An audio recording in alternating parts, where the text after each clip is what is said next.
about yourself. Hi, I am Harmony Zhang. I grew up in Tucson, Arizona, but came to Chicago in 2016 for acting school at DePaul. And we know Harmony, you probably recognize her from the video. She was in our 2018 Miss Chinese Chicago, and she was our MC last year. It is so wonderful to catch up with her today about Lucy and Charlie's Honeymoon. It's a show right now playing at Lookingglass Theatre on Michigan Avenue, and we are running through July 16th. That's the last day, so get your tickets soon before they run out. Yes. And you are about to learn more about why you should watch the show.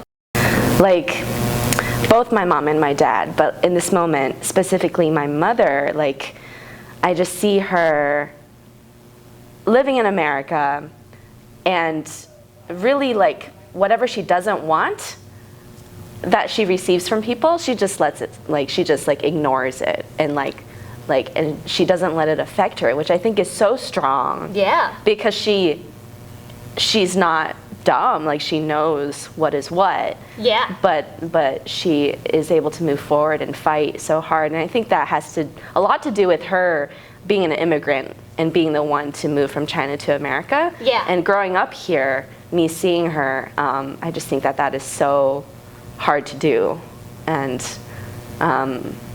so yeah, I really look up to my mom. You know, I did think of you. I seriously did when you asked that question, and I was like, I should say my mom. But I thought of you too, and just like Asian women leaders who like. Oh, I should probably get myself together. No.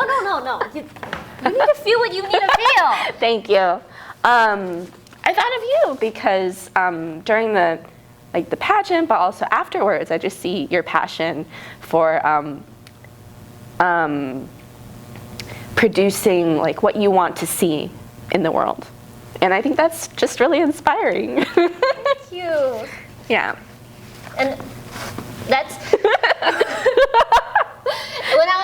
when I was watching you in the show, I was really, I think impressed is the wrong word because I already knew that how amazing you were, but to be able to see you on that stage and really glow. And then thinking about when you were in the pageant in 2018 till now, like you're still the same Harmony deep down because you've always been so kind and so sweet.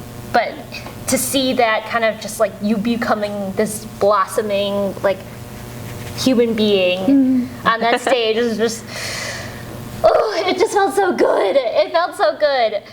And then just thinking about like the journey along the way and like tell me a little bit more about what you're up to now. You have so much going on. Yeah, I'm recently moved closer to Chinatown, and I am the extended day coordinator at Pui Ta Christian School. You started working with Pui Ta a long time ago. I did. I was teaching acting classes in their after-school program. Yeah. And then I've always been in contact with Bonnie ever since I moved here in 2016 because I went to the same church as her in Chinatown for a while. Yeah. And then I just kept in contact with her because she also has a theater background going to the School of the Art Institute. And so I reached out to her again because I just feel that like affinity towards Chinatown and like wanting to give back to the community. Where do you want to take your acting career? What do you want? What is like a project you really look forward to doing? I feel like I'm still a little early. I'm still not early, but like I'm still starting out. I think that sounds so silly because I am so lucky to be working at like this amazing theater. Lookingglass is like one of the most amazing theaters in the country, and I'm saying I'm just starting out, but it does feel like I'm so open to all kinds of opportunities. Yeah. It really just depends on the story and my life, and if it allows me to be a part of a project. One of my dreams is to be like on a TV show. Yeah? And movie, and I want to do more like dramedy, and like this is very dramedy, like there's drama and comedy, laughing and crying. And so like I love both, and I love everything. It's really hard to pin down what I want to do in terms of acting. Yeah. Like I have a dream of working at Chicago Shakes too, but also like doing some more small storefront theater. And I'm really open. I just have to really care about the story and the project and the character that I'm playing, and if it feels right, I will jump on it. Yeah, and so about this story, what drew you to the story and to the character? So many things drew me to the story. So I first heard this. I first knew this play existed at the CATA conference, CAATA conference in 2018, I believe. Wow. So the conference was happening in Chicago that year, and I volunteered as a volunteer, and it was happening at my school at DePaul. And they did a reading of like 1 or 2 scenes from this play. That was all that was written at the time. They did a reading of it at Victory Gardens, and I was there sitting in like the 3rd row or something, and Aurora and like Matthew were reading and on stage, and I was like, wow, like I love this. Yeah. Like cowboy, Asian cowboy, renegades, like this is amazing. And like I grew up in Tucson, Arizona, and like we have a rodeo, we have like saguaros. So it's you. It's me. That's me on stage. And I was like, I love this aesthetic, this like Asian cowboy like mesh, like that is something that I don't see like ever. Right. So I was immediately drawn, but then like the conference was over, and then the following year, like miraculously, Carissa Merle Myers, she's a casting director and an actor and a writer here in town. She reached out to me because she was directing and casting a reading of the first full-length version of this play. Oh. So I played Bao ever since Bao was created. In 2019, at the first reading of the full-length play at Steppenwolf, they did like a reading of it at their smaller theater. Yeah. And that was really exciting. And then from then on, Matthew's taken it here to Lookingglass to develop, and they've kept me on through that process. And I've just been so grateful to be a part of it, and to like help develop Bao's character and what she wants, and also like what she can say, because originally Bao was a Cantonese speaking character. Oh, okay. Because Matthew's background is his family speaks Cantonese. Right. And I was like, I don't know how to speak Cantonese, but I can say these lines that are supposed to be in Chinese and Mandarin. And then eventually he made Bao like Mandarin speaking. Yeah. So that was really exciting. And then just learning more about Bao's character as the script developed, and also getting to sing the songs that Matthew wrote for Bao. It's just been so fun to be a part of, and I'm just really grateful to be a part of it, and a part of this company of amazing actors and this ensemble. It really feels like we all love each other, we all care about each other deeply, and we all know like how amazing this show is, and like we just hope the best for it, and to have that this show has a life beyond this one.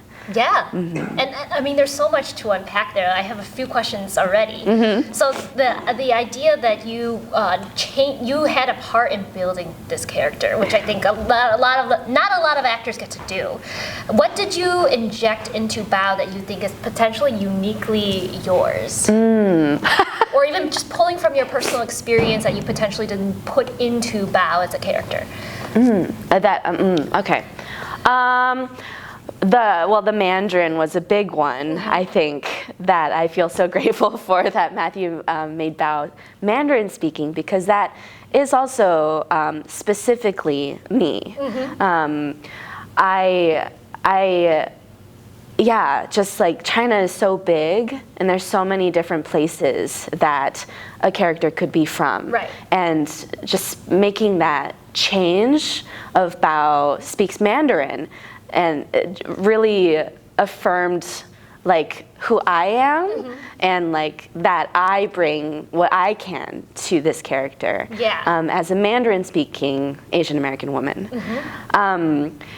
I also think that the wackiness, like Bao's like spunkiness, so spunky, is something that I pride myself on. Like, I don't always do everything the same way, and like Bao is kind of unpredictable. Totally. And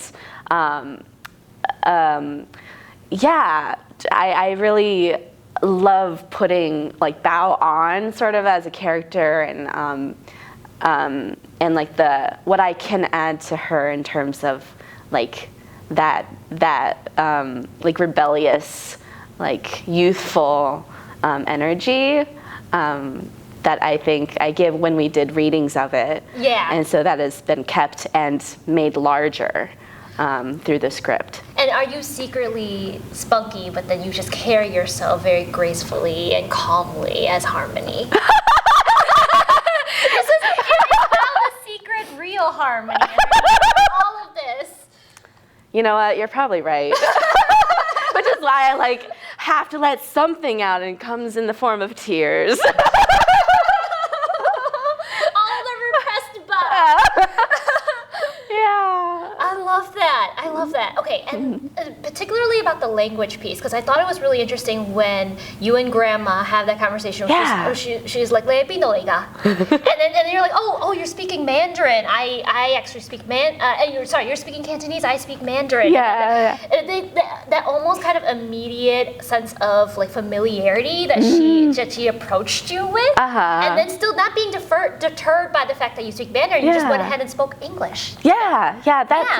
Let's stick to English then. Have you in real life ever had such a conversation or kind of like an interaction where you've like met another Chinese person from a different part of like originally from a different part of China, or actually from China, and then that sort of familiarity kind of thing?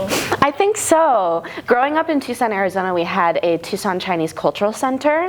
And so there are a lot of Cantonese-speaking folks in that community. I didn't know. And I grew up going to Chinese school, and I went to a Chinese church, and we spoke Mandarin, and there were like mainland Chinese people and also like Taiwanese people, and we all spoke Mandarin. Right. And then going to Chinese school, there were like Mandarin speaking and also like Cantonese speaking families, and there were also like Cantonese classes and stuff. Okay. And so like the families and parents of the kids who spoke mostly Cantonese, I would speak English with. Okay. Because they grew up speaking Cantonese in their families, and they never like learned like a lot of Mandarin. And so we were all part of the same community, but we conversed in English, and like we were really close. And so there is that sense of like, oh, I know a part of what you are going through, and what your culture is, and like this language thing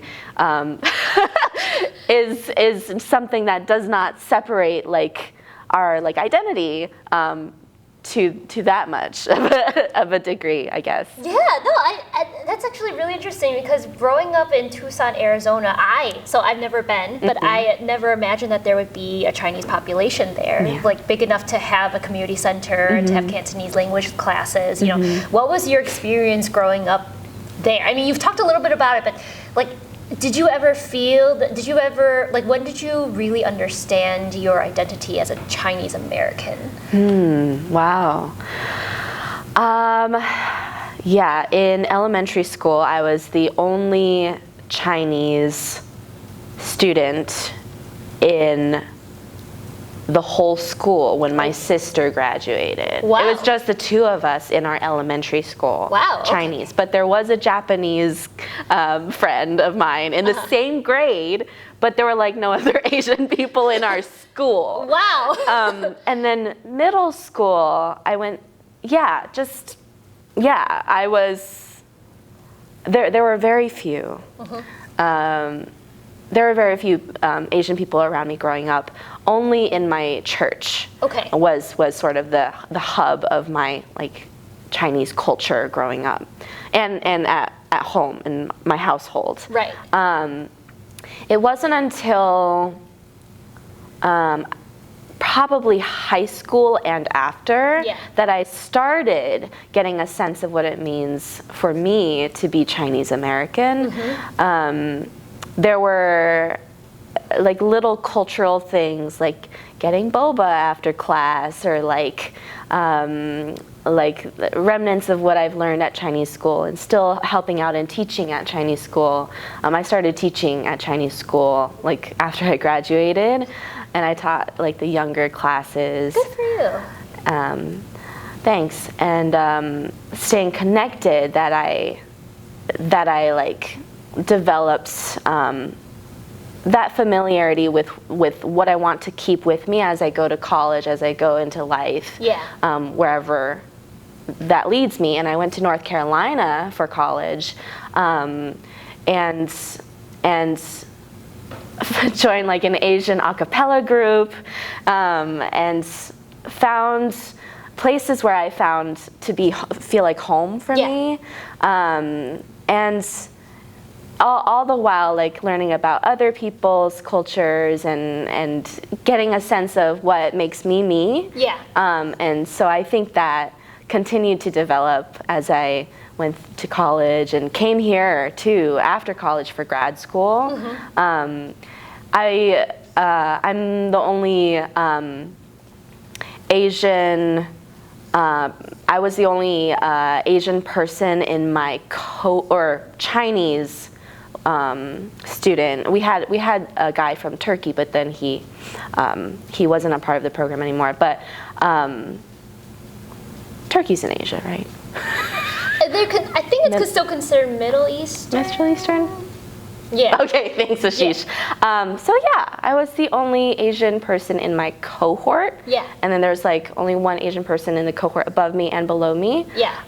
So like being the one out of like 10 all day, every day in a program is also, there's something that like was within me that I felt like I didn't truly like own until I graduated and like started life like outside of school.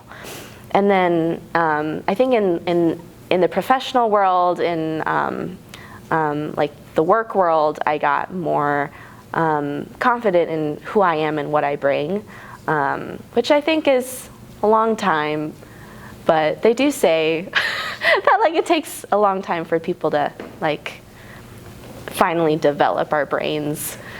I honestly don't think it's a long time. I'm 30 and I feel like I still have so much that I've discovered about myself just very recently. That's true. We're always learning. We're always learning and growing. Everyone's personal journey is like this, going back and back and forth.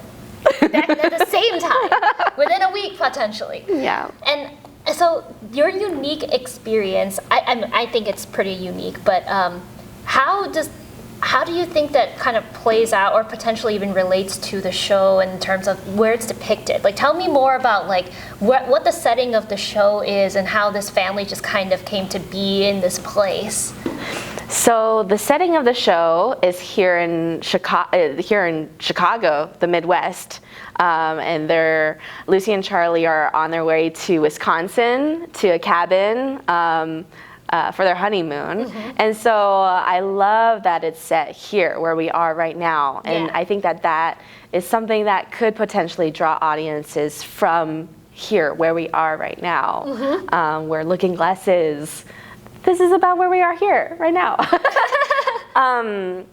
And so I love that because Matthew Yee grew up here. He has a picture of his family in front of like the lake, in front of the lake, as a part of the set. Oh, it's really, really special. And yeah, so he grew up, I think, in the suburbs around here, and so I think it's really beautiful. And there's the like Chinese community in Chinatown that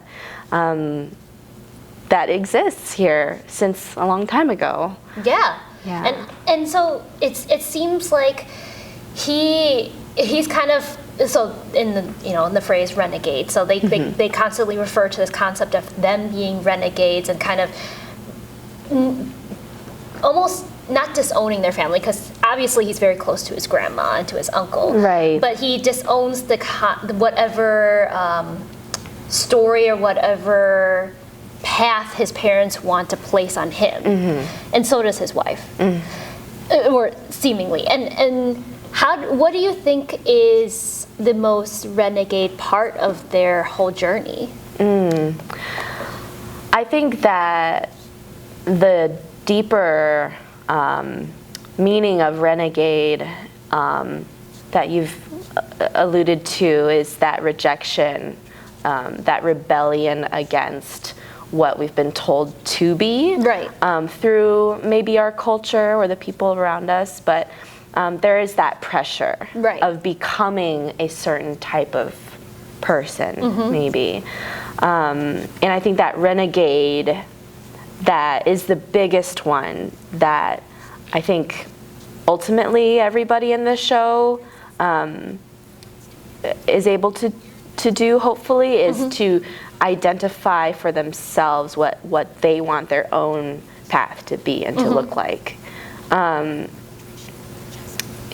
So and I think that touches a little bit upon the humanized piece that I want to kind of go into again, like now that we're re-recording. So the piece about how each character is very humanized.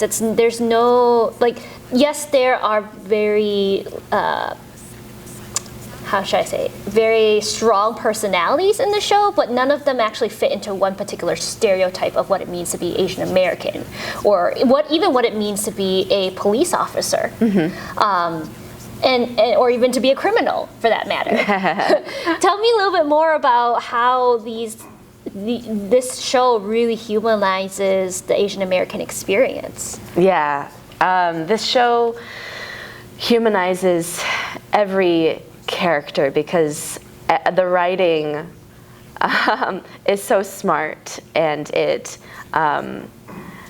pulls the rug out from under you when we come in with expectations.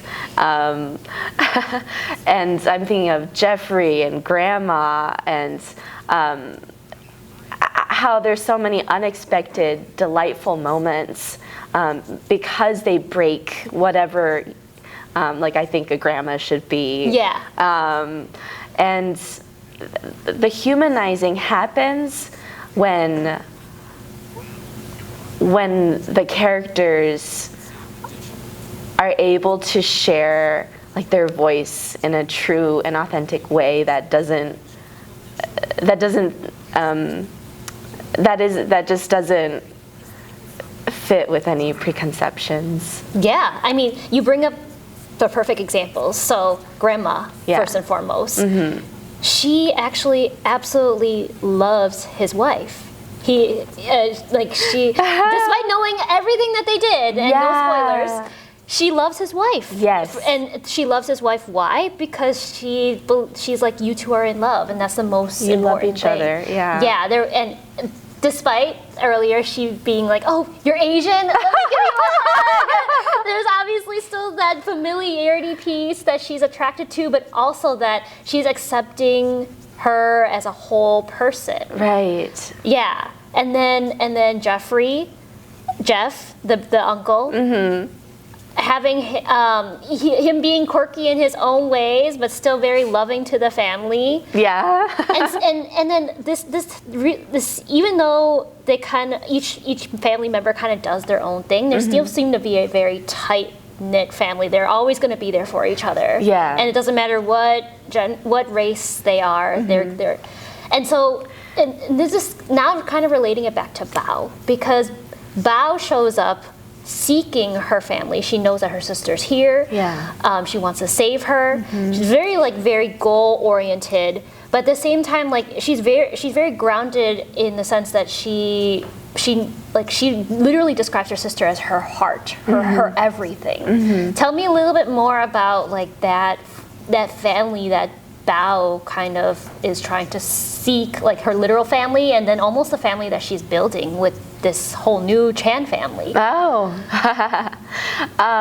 The family that she comes to China with, I think her relationship with her sister is really everything that she has known and is fighting for. And her sister, Bao says that she's always in trouble. I'm always getting her out of trouble. But she's like the 姐姐, like the older sister. But like Bao is the one taking care of her and like seems a little more street savvy, and she like loves her sister Fen so much. And in my mind, I think that family dynamic is that like Fen is really pure-hearted and like hardworking, and loves like expensive bags and smokes weed too. But like Bao doesn't smoke weed, but she understands her sister and loves her, and like and they're just like they fit together like puzzle pieces. Yeah. And then that family she gets to know,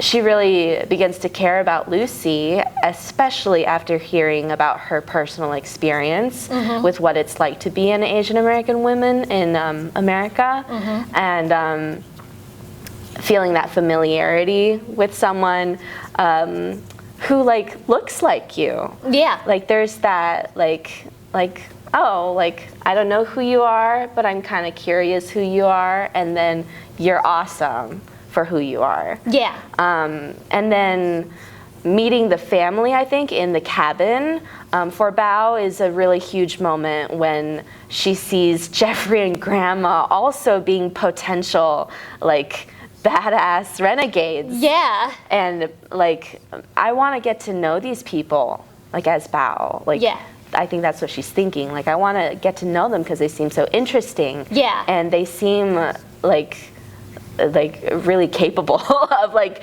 going for what they want. Right. And I know what I want. Maybe they can like we can all like help each other and be a family. It's funny that they mentioned Fast and Furious. Yeah. I was like, that line did sound familiar, and they literally called it out. I love that the show is able to laugh at itself. Okay, there's two completely different directions I want to take this right now, because there is that really poignant moment when you and Lucy have the first conversation about what you're doing here and that she's going to save you. And I really want to talk about that. But also about the humor of the show, that like you just can't stop laughing. and each character has like their really funny moments, but deep down they're also like very caring people. But I'm gonna go first with the really deeper kind of like heavy topic about Asian American feminism and the objectification of Asian American women, and especially relevant now with the Atlanta spa shootings and a lot of Asian American women being the target of AAPI hate crimes. So it's a very serious topic, and it's particularly important to us at CHIA. So like that moment when you and Lucy meet and then she finds out what's actually happening. Can you tell us more about that moment? Yeah. So that moment, Lucy gets information from Bao that she has been flown over at no cost to come and be a maid. And also that her sister has been flown over here at no cost to come and be a maid. And that now there's a debt to be paid, and that I am here to help my sister pay that debt by working. Which my sister should have been working too. Right. So some things don't line up, and in Lucy's mind, her brain goes to the huge issue of human trafficking. Yep. And like indentured servanthood, Yes. and also that Bao is Chinese. Yep. She's Asian. Yep. So within human trafficking, there's like sex trafficking and just a lot of like darker things. Mail order brides. Yeah. That Lucy's mind goes to. And then she's able to ask questions to Bao and get a better picture Right. of what her situation is. And then she talks to Gabriel about his side of the story, which also is a little shady. Yes.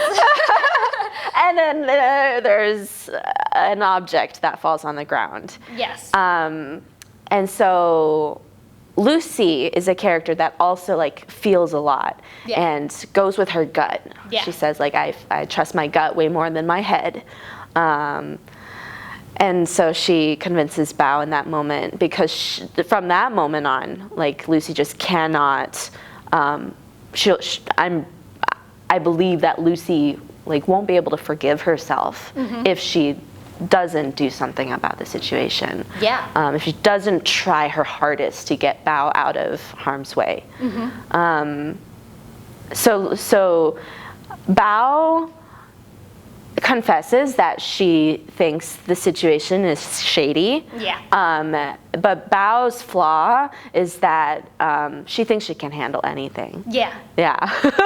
On her own. Yeah. And she probably can in many situations, but this one in particular seems to be a lot more dire or much more serious than she initially had anticipated. She thought she was going to go and basically pay off whatever debt needed to be paid, right? And you brought up the very poignant points that there's this idea of indentured servanthood, which actually is a very historical thing for Asians in particular coming to America. Yeah. That's one of the ways that a lot of Asians came to America initially. And then now it's like in a new form of human trafficking and in mail order brides, in porn, like basically exoticizing of Asian American women or Asian women, making us very, like objectifying us in all different manners and form. So given that, the show still maintains a very light heart. Like it's not too dark that you kind of have to like take a step away. You're still able to like follow with the show because there's always these lightened moments that kind of just like get inserted into the show throughout the way. But in terms of like that character dynamic between Bao and Lucy, they're both. I think one thing I really found interesting and I was really happy and proud of is that both characters are strong in their very individual ways. Lucy sees herself not simply as a savior of Bao, she sees it as her almost human duty, as like her morals to help Bao. Right. And it's not like, and later on in the show, you actually hear the term like, "Oh, you are not a white savior" to one of the other characters, and I think that kind of is juxtaposed to the way Lucy approaches her supporting Bao, and it's that it's a manner of a woman supporting a woman. I know where you're coming from. I know as an Asian American woman, we have these similar struggles, even though you're from China and I was born here. So that I think makes them bond, but also also kind of signifies how Lucy is as a heroine in the story. But then also Bao is a heroine. She's trying to save her sister. And she's also a very strong character, like you said. She has street smarts. She's like, as she says at some point in the story, that she's done all of these crazy things with her sister, stolen stuff, and actually moved to a whole different part of the country with her sister. Yeah. So she is by no means a weak person or a victim. And so combining these two powerful, really strong Asian and Asian American women characters in this show, I think was just really impressive in that they neither one I think really outshined each other. They were more so like partners in crime, really. I mean, literal and figurative crime.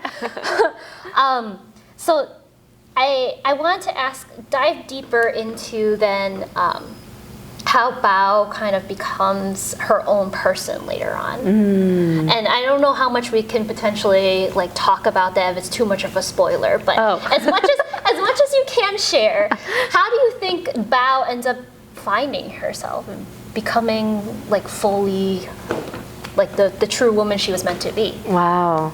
That's a big question. And I feel like after Bao loses her, I think we have already shared that. We've already shared that. Yeah. After Bao loses her sister and her dream shifts.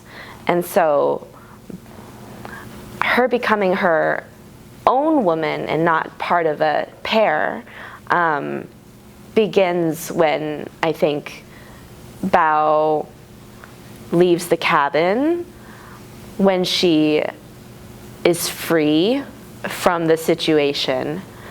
And one thing to mention is she left on her own volition. She picked up her bag and just ran out, which I thought was a very poignant moment too. She didn't let anyone stop her. She just she was finally able to make a decision for herself. Because she's been pulled throughout the whole play by other people. And so that moment is the start of Bao's new journey. She still has the keys. So in my mind, Bao drives far away and is able to make friends and meet people and build a life for herself in a place that feels like home to her. And get to know America on her own terms too. That's an interesting point. Can you elaborate a little bit more on that? Yeah, I feel like America is really big. And Bao wants to go to the mountains. And there's mountains, lots of places. Right. And so I think Bao she has a free spirit. And so Bao is able to, on her own terms, determine what she likes and doesn't like about this new country. And which is really scary, but also exciting. And I think that at the beginning, it's more scary than it is exciting, but then Bao is able to grow and be really happy about being here. And find peace, really, I think. So I'm gonna take a shift now to the second point that I wanted to bring up earlier, which is the humor in this show. It's just beyond belief funny. Can you tell me one of the funniest moments of yours? Your choice. Okay, my choice. Oh my gosh, there's so many. Give me a second.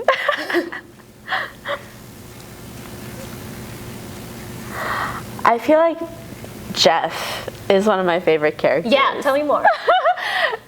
His humor in the show So he's this character who like is a gamer, but he's also like the uncle. He's like older, and he just loves like sci-fi and anime. Yeah. And I love it when he is asking his mom like, oh, what kind of trouble? And then grandma's like, bad guys. And then Jeff says, oh shit, bad guys. I'll grab weapons. And it's like, okay, I'm just gonna let that one live out there. But it's just so hilarious to me because like that's like Jeff's like badass moment. Yeah. And like he's willing to fight and he's willing to protect his family. Yeah. And like in such a like unapologetic, like he's not hesitating at all. No. So that's one of my favorite lines. But there's so many funny moments. I can't just pick one. Now I feel like I have to give like 5 more. No, don't worry about it. Don't worry. There's just too many to count. There's too many. You need to see it on your own to figure out what's your favorite. And talking about Jeff, I think is actually a good pivot too, because I also wanted to bring up this idea of the Asian male. So the Asian masculinity kind of comes into question a few times in the show. So Pete. Yeah. He seems to have a kind of in a way like a love-hate situation with his brother, in that his brother's the favorite to the grandma. He thinks, you know, I'm doing the good boy work. Like I'm like pursuing an actual career, whereas he, like, my brother is the one who was like the mess up, but and yet I'm still not the favorite. So that's like kind of the hate part. But then the love part is like he's still at the end of the day my brother, and I want to take care of him. Yeah. And then there's moments where his interaction with his superior, and who is a lesbian white woman, or self-described white woman, who is married to a Indian woman. So a very interesting dynamic there that they have. Like they exchange stereotypes along their way, but at the same time, they still have a very strong respect for each other, I think, at the end of the day. And his kind of journey of Pete's journey of exploring like what he wants, like at the end of the day he wants to be a police officer, and he also wants to provide for his family, who now he's going to have a new child soon. Yeah. Juxtapose with the main character, who he is basically like a wild child, or he's basically exploring that wild child side of himself with Lucy in this whole journey. And at one moment Lucy goes like, he was like, I am not the cowboy that you thought I was. Right. And then Lucy actually says, no, you're not, but you're this, and this. And it was a really pivotal moment for their relationship, I think. Yeah. And it was kind of like striking, but at the same time understandable, where I feel like he felt like he had to sort of fit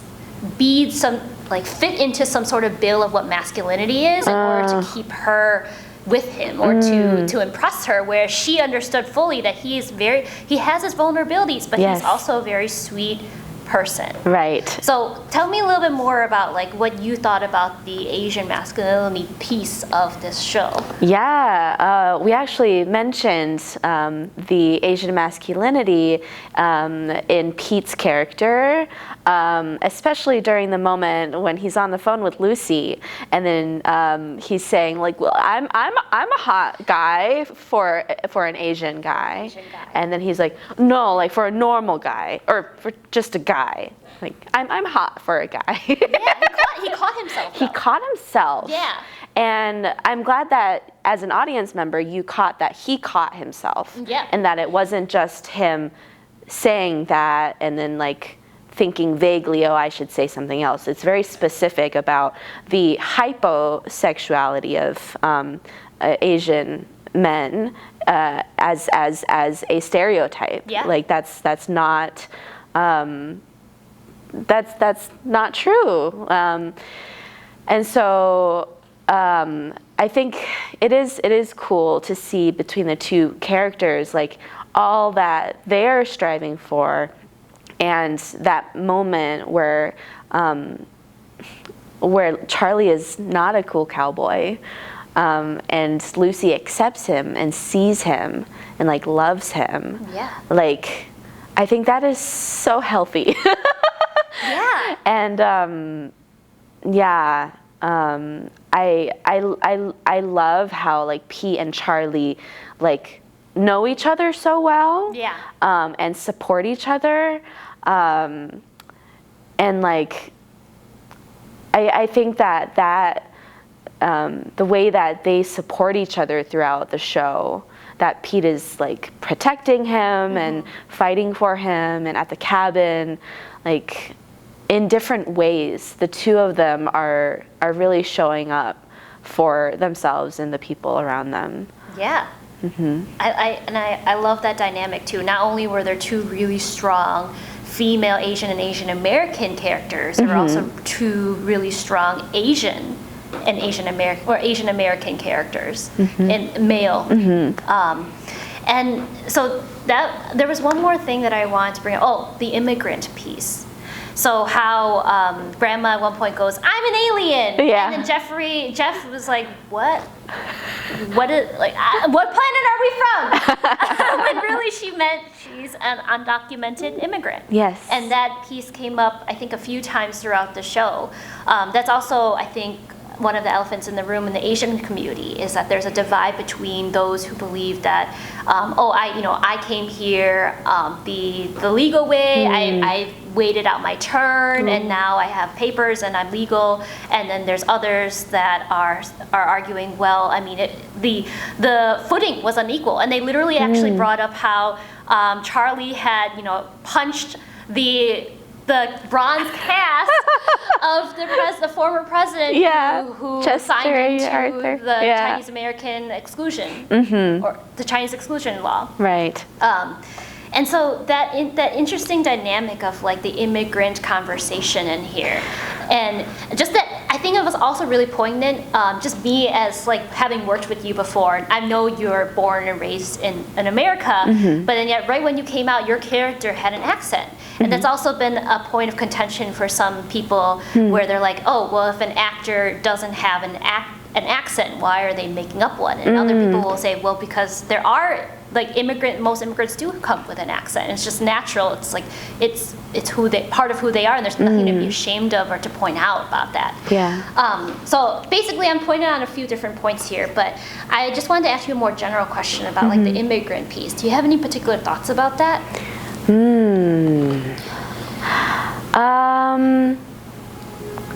That's really interesting. I didn't know about the divide that in the community between like getting here legally or not. I do know like historically, yes, there's that difference, but like, but in terms of like how people maybe feel towards one another. Yeah. Interesting. My mother is an immigration lawyer. Oh, and so I did not know. What I feel about like the immigration piece is largely impacted by like her desire to help people like come to the country. Yeah. And she